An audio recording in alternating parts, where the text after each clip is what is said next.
Good morning, everyone, and welcome to our session today. My name is Linda Eads. I'm the Fund Director here at Counterpoint Asset Management.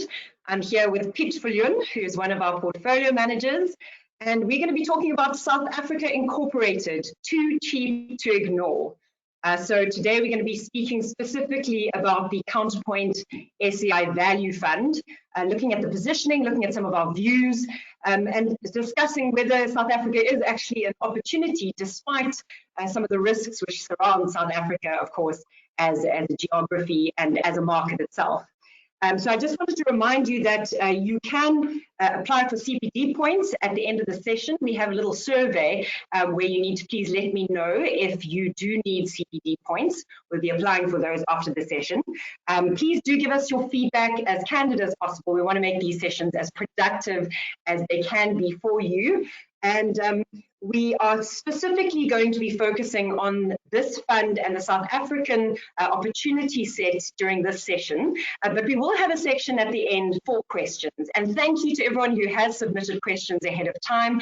Actually got quite a few questions from people who are joining the call today. So thank you very much for providing those in advance. We'll get to some of those at the end of the session. And feel free to actually add some questions in the little box. You'll see in the sort of little toolbox, there's a drop-down button which says questions. You're very welcome to pop questions in there as we go along, and we'll try to get to them during the session. So I'm going to hand over to Piet, who's going to sort of run through what we're going to be talking about in today's session.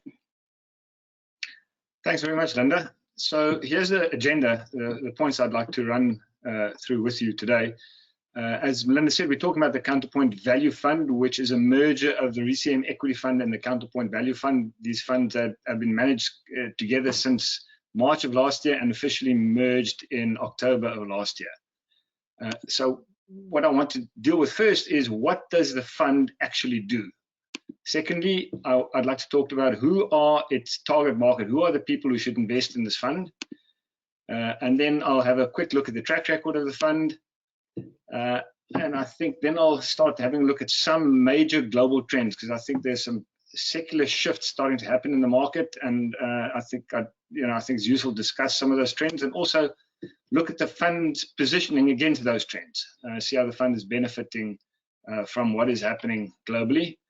I'll have some concluding thoughts, and we'll end off with some Q&A. As Linda says, she's got quite a few questions already. But I just thought I would start off with a poll. I think, Linda, are you going to run the poll now? Yes, indeed. So we're going to launch a poll, which we'd like you to just participate in. You should see it pop up on your screen. It's asking you, what stock do you feel more comfortable owning? Please select between Steinhoff and Naspers. So I'm going to give you a few seconds just to fill that in. If you could just pop the answer in the block for us.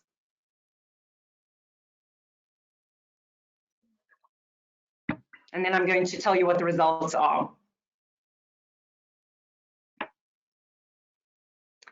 Okay, I can see a strong winner, probably not surprising.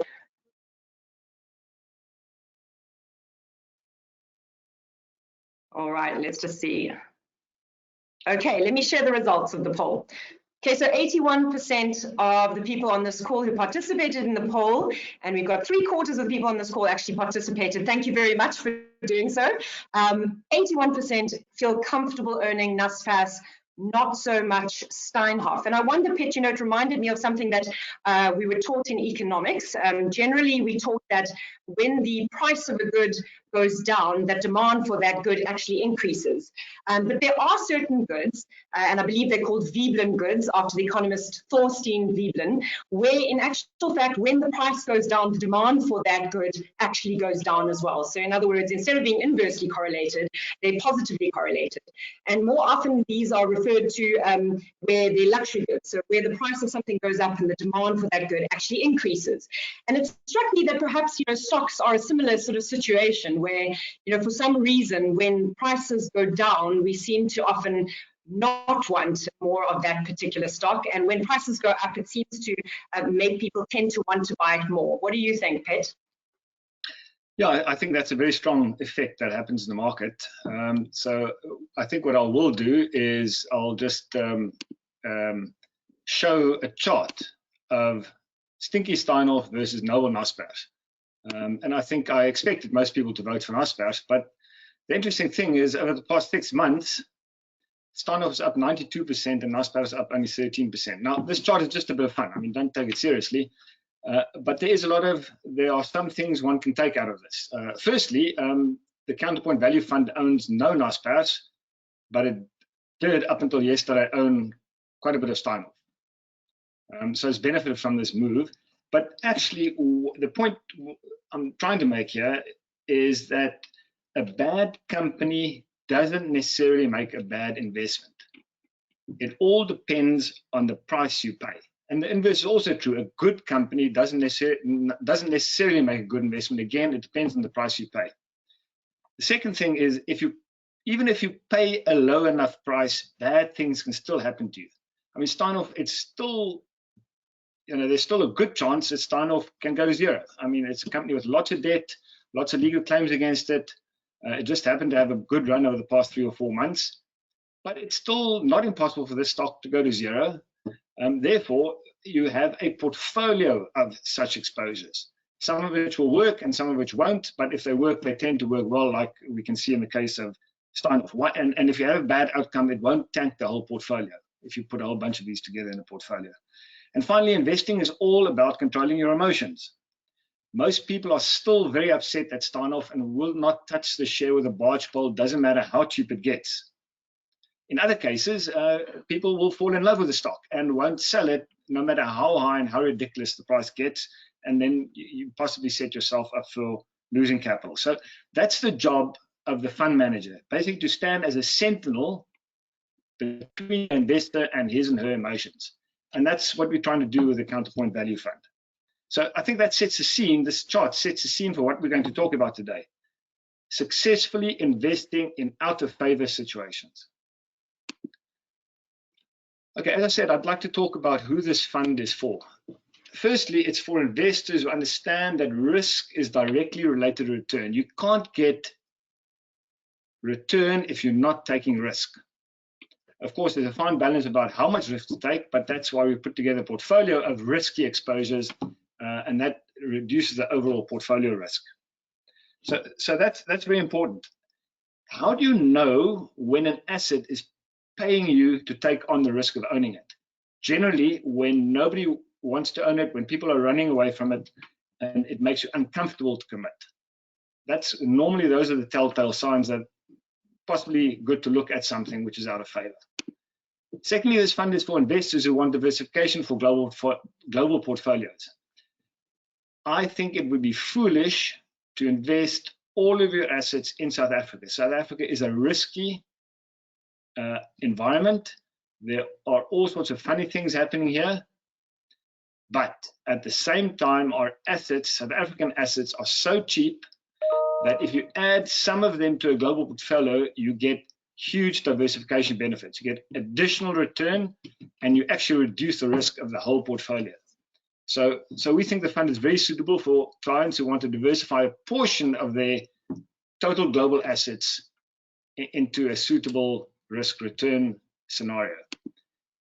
And finally, it's for investors who want exposure to the broadest opportunity set in South Africa. This fund is still small enough, it's just less than 200 million rand. And even if it grows by a factor of 5, it will still be small enough to invest across market cap in South Africa today. Remember, South Africa is basically a small cap market. It has very few large caps.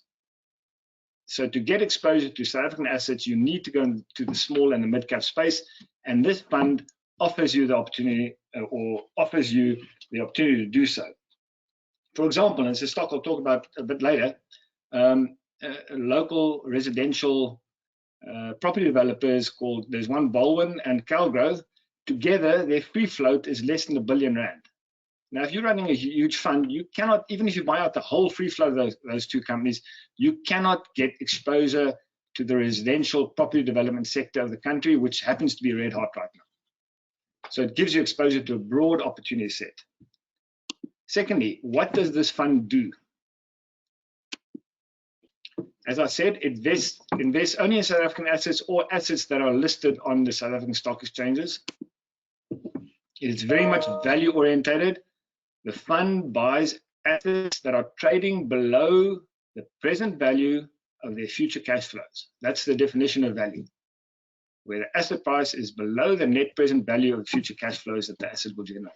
And this fund only buys assets like that. It's managed with no reference to index weights. In other words, we build the portfolio from the bottom up, and we try and get as much exposure as we can to the cheapest parts of the market. Having said that, at least 50% of the fund will always be invested in quality companies, quality assets, just to provide a foundation for the fund and exposure to these good quality companies that you probably never want to sell, businesses that continue growing through good times and bad times. Very importantly, the fund is diversified across industry and across size. It isn't all your eggs in one basket type of fund. So it has exposure to different industries and different size companies. And very importantly, it utilizes idiosyncratic strategies which add return without adding more risk, because these strategies are not correlated with the broad stock market. And strategies such as buying net nets, where companies are traded below net current asset value, in other words, below liquidation value. We try and buy as many of those as we can find. We buy spin-offs, where a large company might spin off one of its divisions because it doesn't think that business has a future or wants to set it free. Management think they can do a better job outside the parent company. Generally, spin-offs land in the hand of investors, and they just sell them, which creates the buying opportunity, which has nothing to do with valuations, all to do with emotion. And finally, we buy deep value situations, situations which almost work like a call option, where you pay quite a low price. The downside is whatever you paid for it, but the upside could be multiples of the price you paid. So in a nutshell, this fund is like a bundle of twigs. Each individual stock you can actually pick holes in the investment argument for, and each individual stock could be an unsuccessful investment. But if you put together all these positions in one bundle, tie a string around it, you end up with a very robust set of stocks, or a robust portfolio. So that's what we try and do with the fund. Let's have a look at what we have been able to achieve. So you'll see that we had a very good year last year. The fund was up 18%, with the all-share index up 7%. Many funds lost money last year. Most funds underperformed the all-share index. I'm speaking about general equity funds. Over 3 years, the fund is ahead, and over 5 years, it's in line. And since inception, about 8-9 years ago, it's still slightly behind the all-share index. Bearing in mind that over the past 10 years, value investing has increasingly been out of favor. And there was just, towards the end of last year, it started coming back into favor, and we were able to take advantage of that, which is starting to improve the longer-term track record of the fund dramatically as well.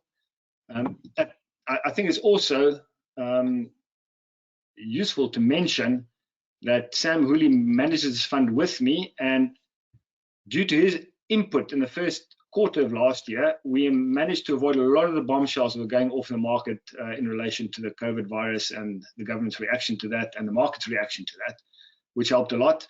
And towards the end of the year, we had significant exposure to South African SA Inc. Domestic companies, which helped bolster the return. So it's been a proper team effort here, and working with the people at Counterpoint has added value to this fund over time.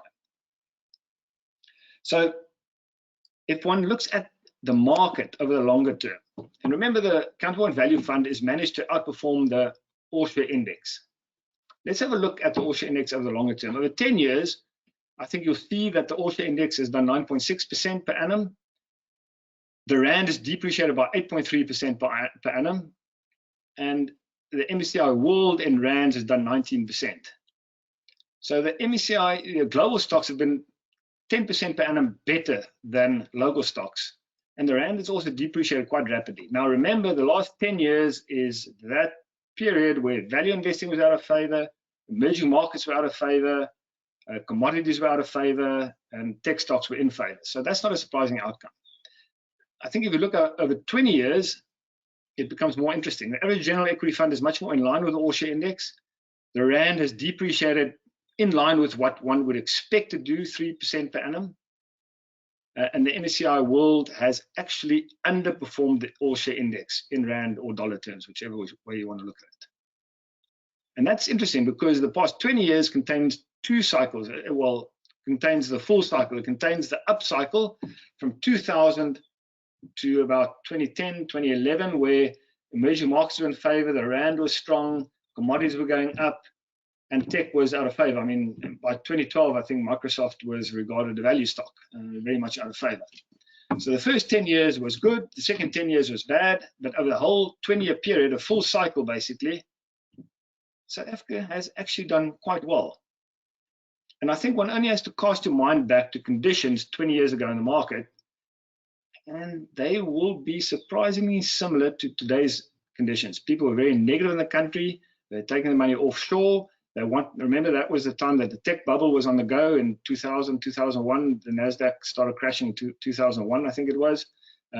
If you weren't .com, you were out of favor. And South Africa wasn't .com. It was out of favor. And from that level, it has actually done very well over the past 20 years.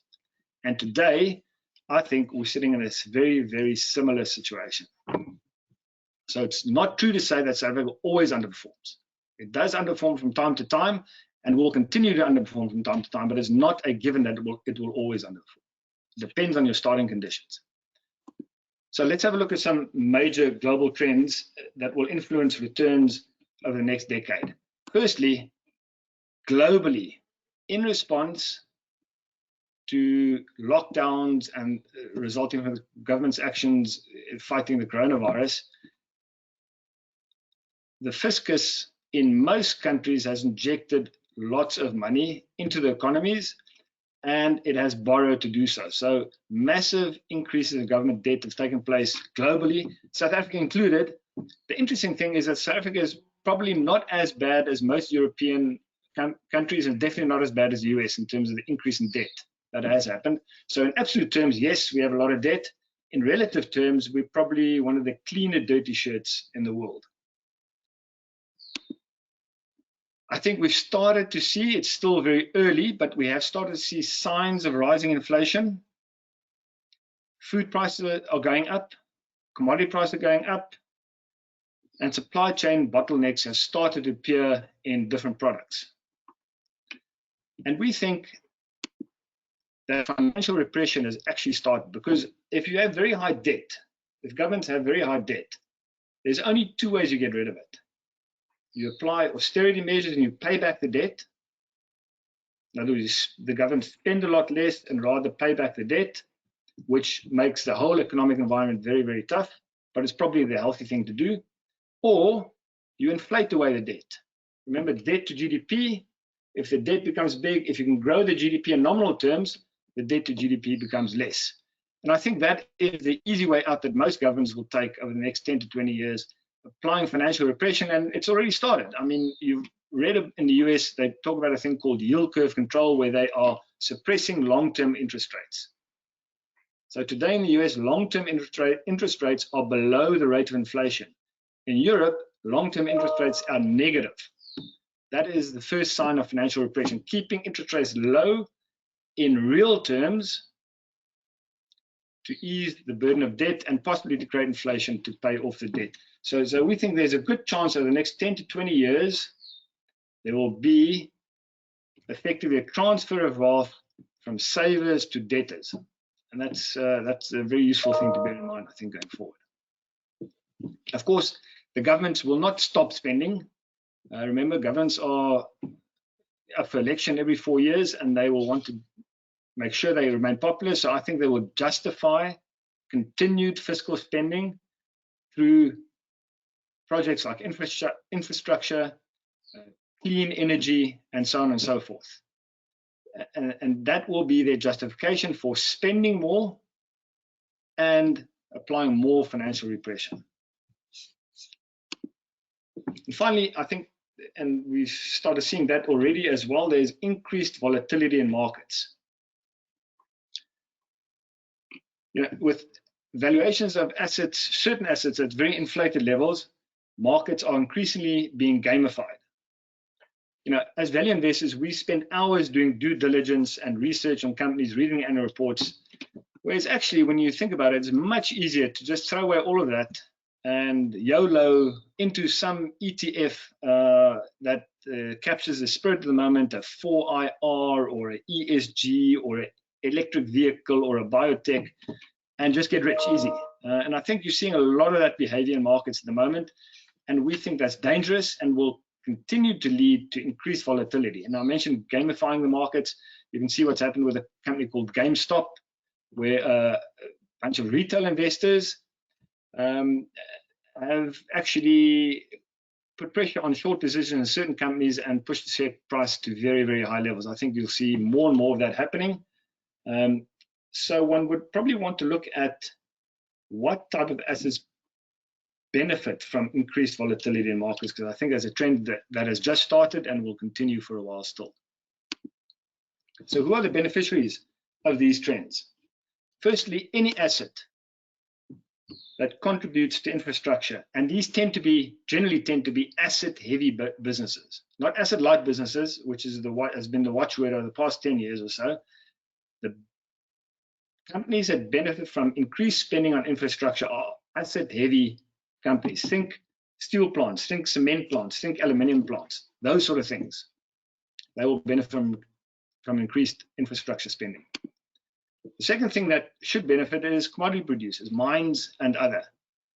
Because if you want a green economy, if you want wind power, if you want batteries, if you want solar power, you need commodities. Lots of copper goes into batteries, lots of copper goes into turbines in windmill power.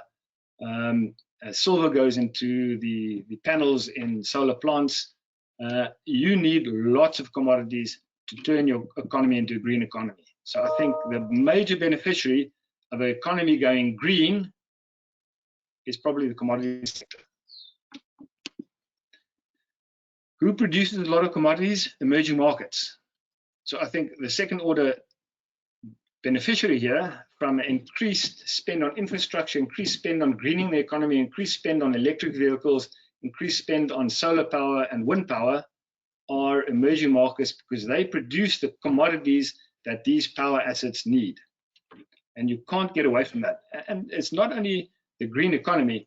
If you think about the cloud economy, because everything's on the cloud, and Amazon and Microsoft command lofty multiples because they are enabling moving data into the cloud. What is the cloud? The cloud is a massive data center. It's a bunch of computers in a warehouse somewhere. Those computers need air conditioning, they need power, they need commodities. So when one starts to think about it like this, you can see trends starting to happen. ESG, I mentioned, clean economy.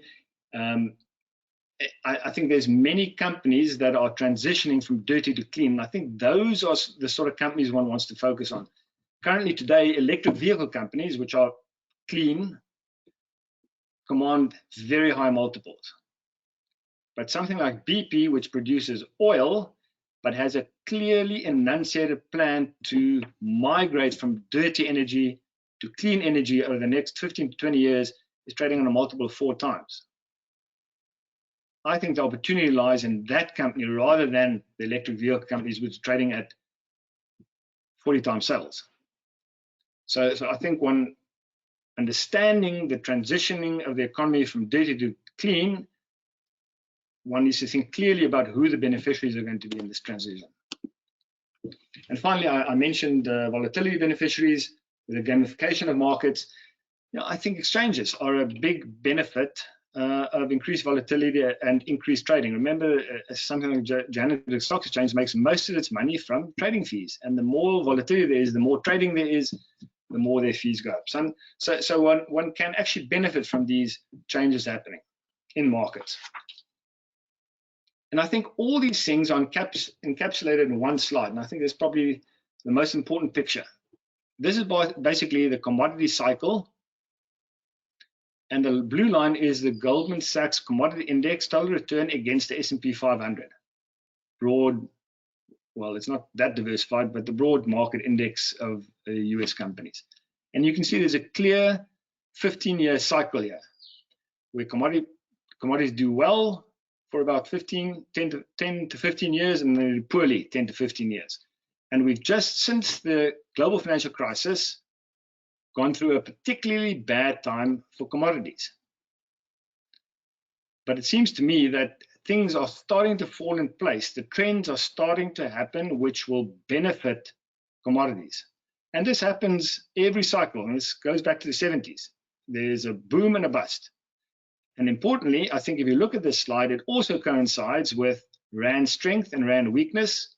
From 2000 to 2010, the Rand was a fairly strong currency. From 1990 to 2000, the Rand was a weak currency when commodities did poorly. And from 2010 to just recently, the Rand has been fairly weak also. So the Rand, and it's not really the Rand. I mean, we focus on the weak Rand and so on. It's actually the dollar. When commodities do well, the dollar tends to weaken, and that leads to Rand strength. So I think one should rather focus on the dollar and not so much on the Rand. Having said that, emerging markets also coincides with this cycle. Emerging markets underperform when commodities underperform, and they outperform when commodities outperform. So those are the trends happening. And on top of that, the assets that will benefit from the major trends happening over the next 10 to 20 years in markets are the cheap assets. It's the infrastructure companies, it's the commodity companies, it's the emerging market companies, it's the small cap companies. Those are the cheap assets, and they will benefit from a tailwind and not a headwind over the next 10 to 20 years. So the thrust of the argument here is that the trend is changing, and we are sitting with cheap assets in Africa. Why are they cheap? Because South African investors are all rushing offshore, and they're ignoring the local market. And foreign investors only recently started picking at the market. We've seen a little bit of inflows in November and December. Not sure whether that's a trend change yet. But look what happens when South African companies re-domicile. Take Cartrack, for instance.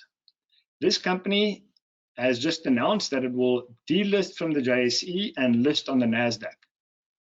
So it's opening itself up to a new set of investors, and the share price goes from 20 Rand to 80 Rand. Same business, same management. All it is doing is introducing itself to a different set of investors who are looking at this business and saying, but hang on, this company is worth a lot more than the market it's coming from says it is. It's not only Cartrack, there's another company called Montauk, which is doing exactly the same thing. Listing on the NASDAQ in the US, the stock was trading at 40 Rand for a long time, and it's gone to 150 Rand over the past 3 or 4 months. Again, same business, same management. All that is happening, it's moving its jurisdiction from the JSE to the NASDAQ, introducing itself to a new set of investors who look at this company and compare it to other companies in their market and say, hang on, this is far too cheap. Here's another practical example. I mean, and I'm showing these charts. I'm not showing the PE of the market or the dividend yield of the market, because those are all sort of abstractions of reality. What I'm showing here is reality. This is what the market is doing. And here's another example. We buy cars. Some of you might have dealt with them over time. They the seller of second-hand cars. And there are other businesses like that in the world. A business called Viljoen, Carvana, CarMax. CarMax, the big gorilla. Interesting enough, that We Buy Cars is one of the faster growers amongst these companies. It's the third biggest. It's actually the most profitable, return on sales of 5%. It's more profitable than any of the other three.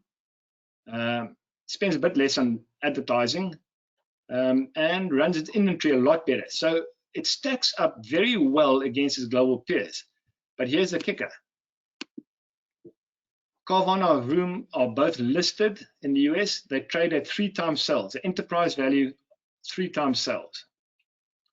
A few months ago, Transaction Capital bought We Buy Cars for a purchase price of 0.25 times sales. 12 times cheaper than where Carvana and Viljoen are trading, and I would argue We Buy Cars is probably a better business. But it happens to be South African, and Transaction Capital happens to be listed on the South African exchange. If you had to value We Buy Cars at a discount to the American guys of, say, 15% at 2.5 times sales, We Buy Cars would be worth 15 billion Rand. Today, Transaction Capital's market cap is 16 billion Rand. So you're basically getting SA Taxi, which is a wonderful business, for free, and its other businesses also for free. if you had to price this company or its subsidiary in line with its US competition. So South African assets are cheap, and we're seeing that in practical terms, in transaction terms, not esoteric things like PEs and earnings yields and dividend yields. On the ground, transactions happening illustrate how cheap South African assets are. Right.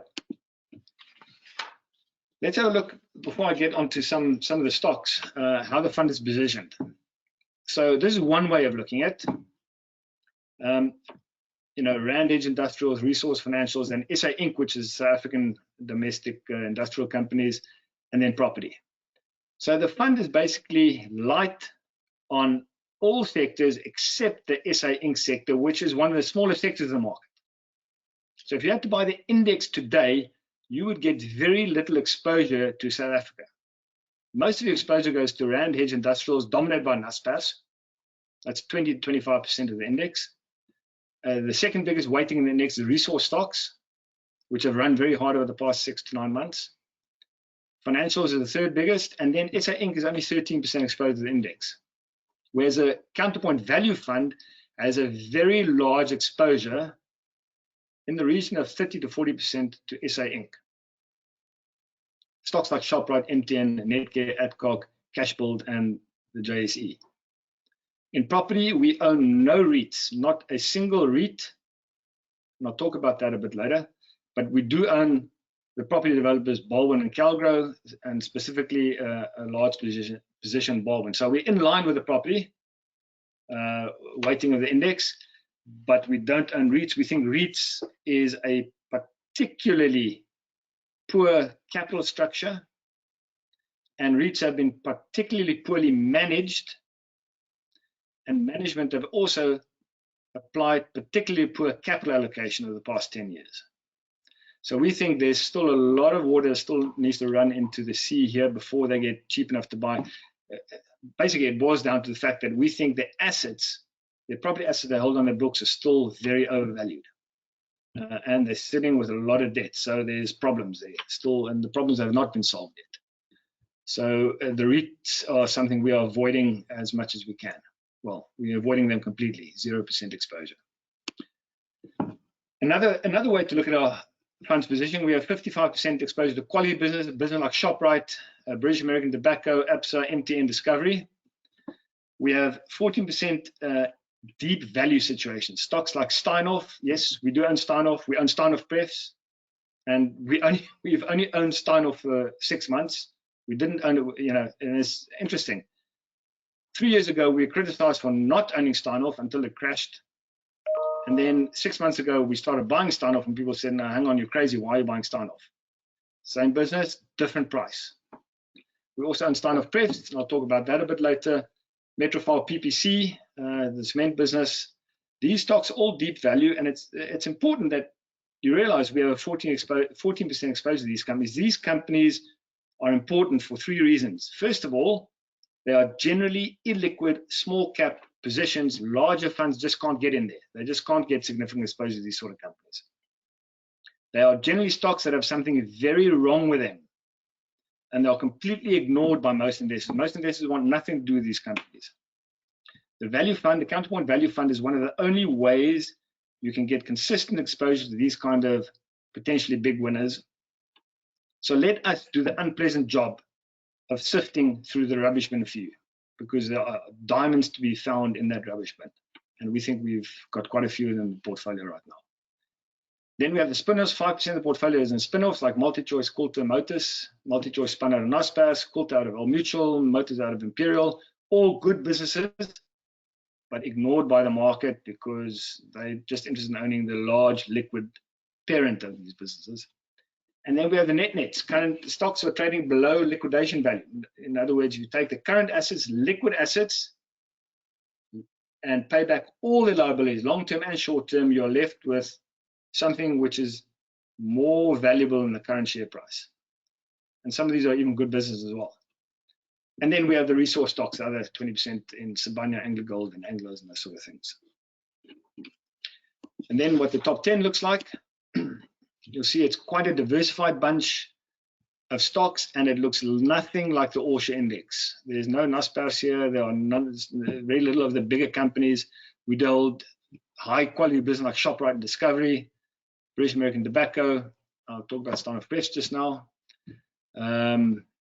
Interesting mid-cap companies, well-managed companies like Afrimat, Viljoen, and then the gorillas, British American Tobacco, Anheuser-Busch. Both of those are actually tied to the fortunes of emerging markets. So although they are offshore companies, they are very much dependent on what happens in the emerging markets, and also they are running with quite a bit of leverage.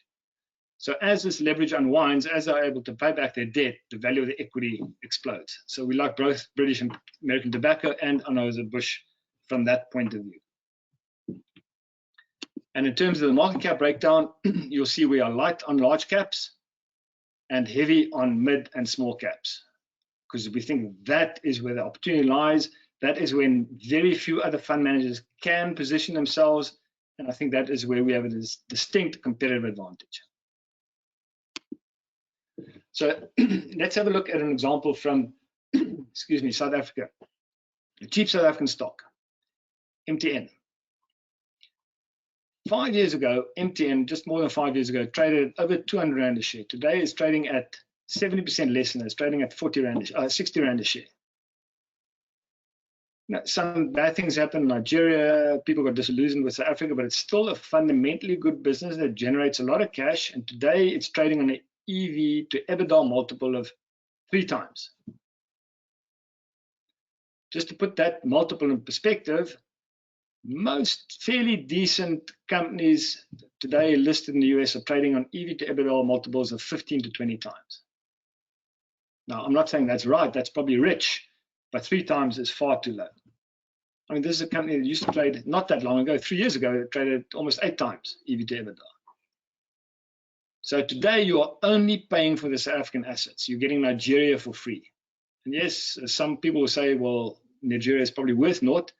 But I disagree. I think Nigeria is one of the countries in the world that is showing the highest rate of population growth and will be, if not already is, one of the top 3 biggest country by population in the world. And if the oil price goes up, very interesting things could start happening there. And I think oil price could be a major beneficiary of the greening of the economy, interestingly enough. So MTN is cheap, and that's one of our top holdings in the fund. And it's an example of a SA Inc. company priced very, very cheaply. Here's a deep value example, Steinhoff preference shares. So these shares pay, I think it's about 70% of prime as a dividend. And you can see it for a long time, they were trading at around 70 to 80 Rand a share. At that time, I think they were yielding something like 8 to 10%. And then the Steinhoff news hit in December of 2017, and the price collapsed down to 30 Rand, and we started buying because we realized 2 things. Number one is the dividend of this preference share is cumulative. So if they skip a dividend, they have to pay it to you later before the parent company can pay dividends. And of course, the second thing is that these preference shares are issued by the South African company Steinhoff, not the one that's listed in Europe, but its South African subsidiary, which is still in a healthy state. And for the South African subsidiary to move funds abroad via dividends, it can't not pay dividends in the preference shares, because its MOI says if you don't pay the dividends in the preference share, then you can't pay dividends elsewhere. And of course, the parent needs capital, and Steinhoff South Africa has capital. So we bought this preference shares at between 30 and 40 Rand a share, at that time yielding 20 to 25%. And then the JSE delisted them, and all we saw was crickets. Didn't trade, there's no price, but we received our dividend every 6 months. And just recently, as they finalized their financial statements, the JSE was kind enough to relist it and allow trading in it, and it started trading at 60 to 62 Rand a share. So our return over this 3-year period, 2 years and 4 month period, was in total 94%. Mainly in dividends, but some capital gains as well. 33% compound annual growth over that period while we were listening to crickets. That's all we needed to do. We didn't need to lift a finger. But that is a sort of deep value situation, a safe deep value situation that we quite like getting involved in. Here's a spin-off example, multi-choice. As you know, Naspers prefers investing in money-losing businesses, and multi-choice makes a lot of money. It's a massive cash generator. Despite the fact that the upper LSM classes are switching off the decoders, they're growing in Africa, they're growing in the lower end, they're generating lots of cash. But when it was unbundled out of Naspers, so when Naspers shareholders got hold of the multi-choice shares, the first thing they did was to sell them. You can see in February 19, it went down to 90 Rand. And that's why spin-offs tend to work, because the new holders of the shares, just like the parent company, don't like it. And the first thing they do, without asking any questions, without doing any valuation work, they just sell it. And that gives you the opportunity again. So we've been holding this now for just over 2 years. And so far, a return over that period has been 22% per annum. And we still think it is an undervalued situation, so we'll continue to own it. Here's a net example, Viljoen Properties. This is the balance sheet of Viljoen Properties. Its main asset is stock, 3.5 billion rands worth of stock. Now, what is a stock of a property development company? Is basically completed but not sold or semi-completed units. That's their stock. There's a bit of cash, a bit of receivables, but basically the asset base is dominated by stock, which they can realize over a period of 18 months very easily. That's fairly liquid stock. They have some debt, about 1.6 billion rands worth of debt, which leaves them with a net asset value of 3.2 billion. If you deduct long-term assets and you just look at current liquid assets and you pay back all your debt, all your liabilities, so current liquid assets 4.7, pay back all your liabilities 1.6, you're left with 3.1 billion rand. Today it is trading at 2.2 billion rand. So it's trading at 2/3 of its liquidation value after having doubled since we first purchased it. We purchased it first about a year ago at a price of just over 2 Rand, I think it was. Today it's trading at 4.70 Rand. Net asset value is around 6.60 Rand, 6.70 Rand a share, and we think the stock should actually trade at a premium to net asset value. It's a good business. There's demand for this product, and its target market is hot at the moment. I saw yesterday there was a quote from Uber, and Uber said that the residential housing market in the fourth quarter of 2000 grew in volume terms by 34% and value terms by, I think, 60%. These are units which have a value between 500,000 and 2 million rand. In other words, the lower end of the market. That market is on fire. That's the market Viljoen operates in. I think it does very well over the next 3 to 5 years, and you're able to buy the stock at 2/3 of liquidation value. This is a big opportunity.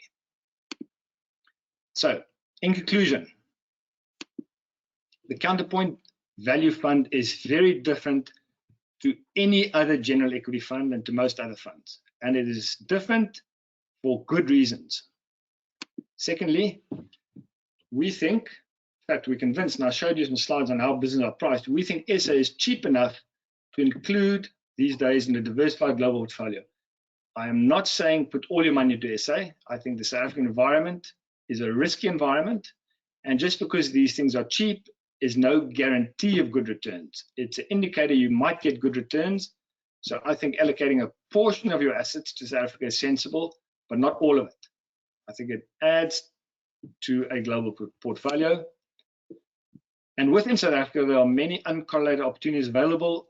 Unfortunately, most of those opportunities are on smaller mid caps, which many other funds can't access. So I want to leave you with this image of a bundle of twigs. For me, this is the key takeaway, because that is the Counterpoint Value Fund. It contains many fragile twigs. If you take out any one of those twigs, you can break it very easily. As I said, Steinhoff can still go bankrupt tomorrow. But if you bundle those twigs together in a portfolio, your portfolio is robust and strong, and that is the portfolio we're managing for you in the Counterpoint Value Fund. I don't want to say this again. I overemphasize this. Size is an advantage. The fund is currently just around 200 million. We think we can take it up to 1 billion at least and still do what we're doing now. So with that, I'd like to thank you for spending this time with us. And I think I'm going to open, I think, Linda, will you deal with the questions? Yes, I will indeed. I've got quite a lot of questions, so unfortunately I don't think we're going to get through them all, but we'll certainly save them for the next session. And also don't forget, everyone, that we've got Coffee with Counterpoint now every third Wednesday morning of the month, where we'll take sort of discussion on topical issues, and I've got some great ideas here. But some of the questions that have come through, Piet, first of all, Craig asks, given that you think that commodities are at the start of the cycle or still, sort of on the rise, why are there not more resource stocks in your top 10 and on your slides for your fund positioning? Yeah. So that's a good question. I think the commodity stocks have run very hard over the past 6 to 9 months. There will come a time when we can allocate more to them, but they're not as cheap as they were 6 or 9 months ago. And remember, I'm talking about a secular cycle here, the next 10 years. So I think there's time to get hold of them again. It's not that we don't have anything. We have 20% of the fund is in these stocks, and they are volatile stocks, and I'm sure we'll get another chance. But more importantly, the SA Inc. part of the portfolio is much cheaper than the resource stocks and will benefit as much, if not more, from this cycle we're talking about. So yeah, we think whether we own resource stocks or SA Inc., both will be fine. Okay, great. And then the next question comes from Kevin. He asks, Naspers and Remgo trade at a discount to NAV or some of the parts. Is this not an opportunity or at least a capital underpin? Your view on Remgo and Naspers? Yeah, so let me take Remgo first. It does trade at a discount. We think the discount is warranted. The capital allocation track record of the past 10 to 15 years is quite poor. And until there's a change in either management or the way they allocate capital, I think that discount is warranted and will stay in place. So we don't own Rembrandt. They own many good assets, but we just think the capital allocation to date has been quite poor. And that's evidenced by their net asset value growing by far less than the market. And in terms of Naspers, that's quite interesting. Another interesting one. It is trading a massive discount to NAV, but its biggest asset in its NAV is Tencent, and we're not sure about the valuation of Tencent. It could be worth a lot more, it could be worth a lot less, but it could also be worth zero. Remember, when you own shares in Tencent, you don't own equity in the business, you own certificates that entitle you to a dividend flow. It's a Chinese structure.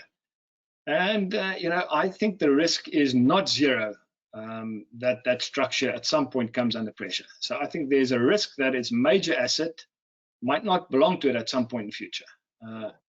That it's not a high risk, but it's a non-negligible risk. So that's something we're trying to steer away from at this point. Okay, Brian wants to ask you, I think this was on the back of obviously talking about Steinhoff, what is your view of EOH? I know you have some strong views there. Yeah, I think EOH is basically a turnaround. And when one looks at turnarounds, there's a couple of checklists or checklists that you need to apply. First of all, they need to clean out the accounting, which I think they've done. Secondly, they need new management. I think they've put new management in place. And thirdly, you need it to trade on a low multiple on low earnings, which I don't think is quite there yet. And fourthly, you need the market to have started to ignore the stock and not think about it at all. And I think just the question being asked by the EOH shows that the market is still thinking about the stock. It's still fairly top of mind. So again, we like to get involved with stocks that the market has forgotten about and has ignored, especially when they're turnarounds. So no, we're not involved with the EOH at this time. I think it's not expensive, but that's just our investment process. We need all 4 boxes to be ticked before we get involved in the turnaround. Okay, and then Brandon would like you to please explain what's happening with GameStop and the sort of price run that's occurring. I mean, I think that, when you start talking about short squeezes and the like, it can be quite confusing for people who don't sort of operate in this space all the time. Can you just explain in simple terms what's happening there? Yeah, so as I understand it, and it's not something I've studied, but as I understand it, GameStop is a business that sells, one of its business sells games, physical games, which, as we all know, is everybody's gaming online these days. So it's probably going to go the way of the video store. So a lot of hedge funds have shorted the GameStop stock. So a lot of big hedge funds are short of it, and then on the on the Reddit platform, there's a group called Wall Street Bets, which is a bunch of retail investors who talk about stocks and trading stocks, and it's basically a game. And they started buying this and putting pressure, because now, remember, if the share price goes up and you're short of it, your position increases. In other words, the value of your position increases, your negative exposure increases, and the higher it goes, the bigger your exposure gets. So at some point, your risk manager, who sits in the back office there, says, your short exposure to GameStop is now too high, you need to reduce it. And if you're short of the stock, the way you reduce it is by buying the stock in. So because these guys put pressure on the share price and made it go higher and higher and higher, the shorts had to start covering in, and then you get this sort of radical price action that you see now. And that was the volatility I was talking about earlier. You know, when markets get gamified as they have now, you will find these bouts of volatility for all sorts of different reasons. I mean, we saw that last year with Kodak, when you know, Kodak's share price was shot up. Something to do with the coronavirus, I can't even remember.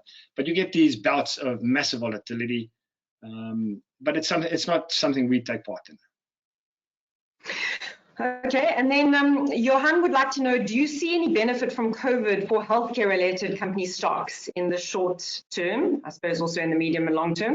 What are your comments on that? In the short term, no. I think it's very negative for health. When we speak about healthcare stocks, hospitals is very negative because people aren't going for voluntary treatments, and even sick people aren't going to hospital because they're too scared of the virus. So hospitals admittance is down, and like hotels, when they have empty beds, they lose money. So it's not great for them in the short term. Long term, you know, sick people will go back to hospital again, because if you've got some sort of ailment, you can't postpone it forever. So we think that's a short-term effect. So we actually, Netcare is one of our bigger holdings in the fund. We think it's an interesting situation. Now, the short term is under pressure. Long term, it'll be fine. Some of the pharmaceutical businesses, you know, might benefit from producing, distributing the vaccine, but I am not sure whether governments will allow them to make huge amounts of profit out of these vaccines. So I think it's net neutral for the pharmaceutical business. Okay, the next question pertains to banks. This is from Hannes. He asks, I'd be very interested to hear Piet's view on local banks, specifically First Rand. Also, do you have a view on PSG after the Capitec unbundling? Yeah. So the banks right now, we own some banks. We own Absa and Nedgroup, which are the two cheapest banks. And it looks like at least Absa is starting to turn around after previous management. Probably let it let it wallow a bit. I think it's busy turning around. I think all the banks have excess reserves on the balance sheet post-COVID, so I think there will be some release of reserves going forward. But I think longer term, if you accept the financial repression picture, then I think you'll find that governments will play an increasing role in using banks as a fiscal policy tool, and I'm not sure that'll be great for shareholders. So I think short term, banks are fine. Longer term, there could be a case to be made out that they will not do as well as they should do under an environment of increasing debt levels. So right now, I'm sort of sitting on the fence there. I'm not, they look cheap, optically they look cheap, but I think there are some longer term trends that might work against them. So, at the moment, if they go down 40% from here, then I guess I'll be buying a lot. And if they go up 40% from here, I'll be selling a lot. Right now, I'm happy with where we are right now. First Rand, I think it's a fantastic bank, great management. It's just, too expensive relative to the other banks. And then PSG, again, the same applies. Great capital allocators. I like the people a lot. It's just that there are better opportunities right now than PSG. The fund did own PSG post the Capitec unbundling, but we just recently sold out of that. Okay, and then Piet, I think I'm going to ask the last question. We do still have a number of questions, but we're running out of time, and I just want to stick to the time. I think this one is very, valid to probably most advisors or investors out there who are hearing whatever you have to say about the opportunity set in South Africa, but concerned about everything else that's happening. So just again, just to summarize your view on how you look at this. So this is from Terence, who says, many clients don't want to invest in South Africa Incorporated as they are worried about growth, corruption, and government changing the rules. What certainty can we provide clients that investing locally is a wise decision? Well, no certainty. You can't provide any certainty at all. South Africa is a risky environment. Things can and will go wrong. There's no doubt about it. I think the whole point is to say that the assets are cheap enough that paying you for the risk of investing here. But that's no guarantee of good returns. It just puts the odds on your side. It's like if you walk into a casino and there's a blackjack table that offers you 100 to 1 on red, where the odds are actually closer to 2 to 1. It's a bet you should take. But that's not guaranteeing a good outcome, because the ball could still fall on black and you could still lose your money. But if you take multiple bets like that, you will make money. So that's all I'm saying here, is that the odds are on your side.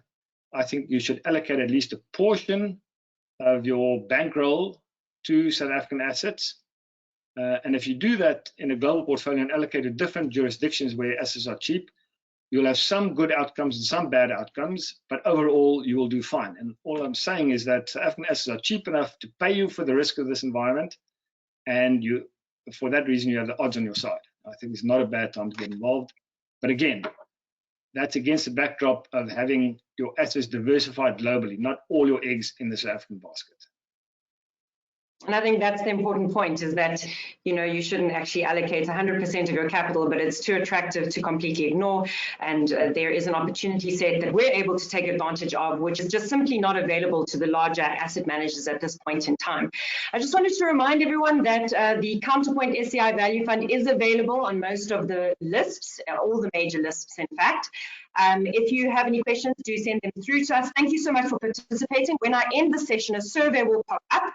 You'll need to let me know, please, if you need a CPD certificate. And please give us some feedback. We'd love to hear what you thought, what you'd like to hear more of, and how we can make a more productive use of your time. Thank you so much for joining us today. Thank you.